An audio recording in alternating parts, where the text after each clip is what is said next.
بسم اللہ الرحمن الرحیم الحمدللہ رب العالمین وصلی اللہ علی محمد وآلہ الطاہرین ولعنۃ اللہ علی اعدائہم اجمعین۔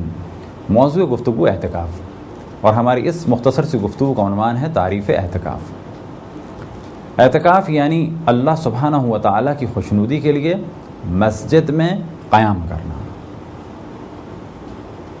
یہ ہے اس کی مختصر سی تعریف۔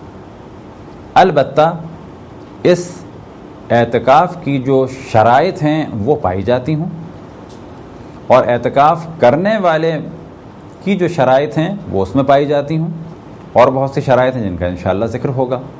اعتکاف صحیح ہونے کی کیا شرائط ہیں اس پر پوری توجہ ہو، اعتکاف باطل کن چیزوں سے ہوتا ہے اس پر پوری توجہ رہے، پھر اللہ سبحانہ و تعالیٰ کی خوشنودی کے لیے مسجد میں اگر قیام کیا جائے، بس مسجد کون سی ہو، کتنے دن قیام کیا جائے، تو یہ ساری چیزیں بعد میں بیان ہوں گی۔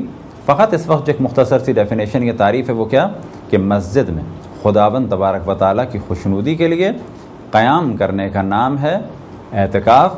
البتہ اعتکاف کرنے والے کی شرائط کے ساتھ، اعتکاف کی شرائط کے ساتھ، اور اعتکاف جن چیزوں سے باطل ہوتا ہے ان سے پرہیز کرتے ہوئے، اور اعتکاف کی جگہ کا اور زمان کا اور مدت کا خیال کرتے ہوئے۔ خداوند تبارک و تعالیٰ سے دعا ہے کہ بحق محمد وآل محمد ہمیں اپنے رسول، اپنی حجتوں، خصوصاً امام زمان علیہ الصلوۃ والسلام کی معرفت اور اطاعت کی توفیق عطا فرمائے۔ وصلی اللہ علی محمد وآلہ الطاہرین۔